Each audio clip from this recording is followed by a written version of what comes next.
Paano nga ba gumawa ng Maya account? In this video, yan yung pag-uusapan natin. Pero syempre, kung bago ka pa lang sa channel na to at gusto mong magkaroon ng free GCash at free load, mag-like, subscribe at pahit na rin ng notification bell dahil lagi po kami namimigay ng free load at GCash sa aming mga solid subscribers. So tara, simulan na natin. So ang una muna natin gagawin, mga idol, ay pumunta sa Play Store at i-search natin yung Maya. So make it sure na naka-download na kayo ng mobile application na Maya. So kung wala pa, pinutin nyo lang yung install. So meron kayong makitang install dito.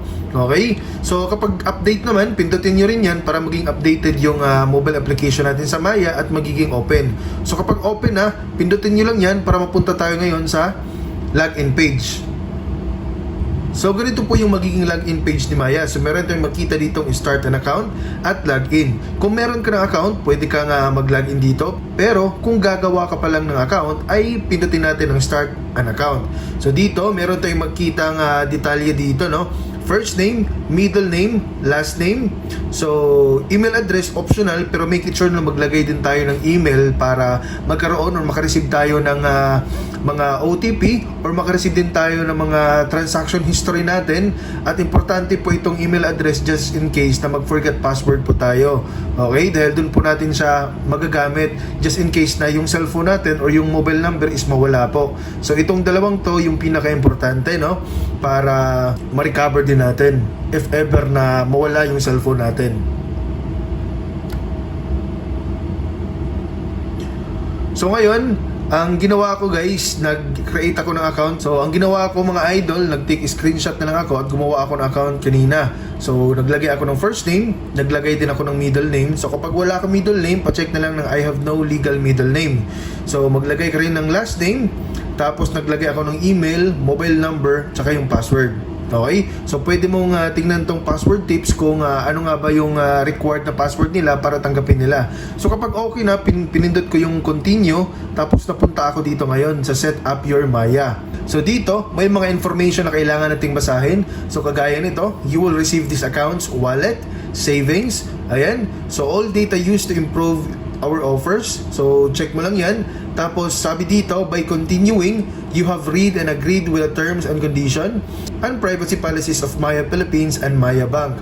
So, sabi dito, we collect and protect your personal and device info to keep your account secure and the app running smoothly.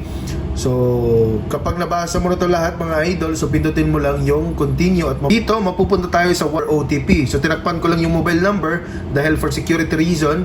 So, ayun, magsisend po sila after nun, magsisend po sila ng OTP doon sa mobile number na nilagay natin kanina.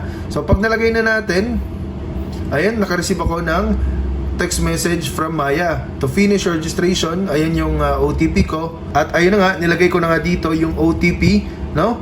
Pagkatapos niyan, clinic ko po yung verify at nag-refresh po siya papuntang dashboard at napunta po ako ngayon dito. So you're in.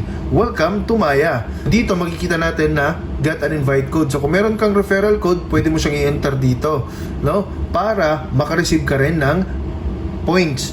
So pwede mo gamitin yung invite code ko na nasa comment section or nasa description ng video na to. So pagkatapos niyan mga idol, pwede mong i-verify yung account mo by providing ID, no? Click mo lang yung verify now or do it later. So pag pinindot mo itong verify now, mapupunta ka ngayon dito sa submit an ID, no? So pag click mo naman itong Philippine passport, so ganito po 'yun. Okay? So kanina hindi muna ako nag-proceed sa verification kasi yung pinaka-purpose ng video na to ay kung paano nga ba gumawa ng Maya account. So minimize ko, tapos napunta na ako ngayon dito sa dashboard. So ito na po yung maging dashboard ni Maya. So as you can see, napakadali lang po kung paano gumawa ng Maya account ngayong taon. So I hope na nakatulong tong video na to at syempre, please don't forget to hit the like, subscribe at mag-comment down below para sa ating free load and GCash.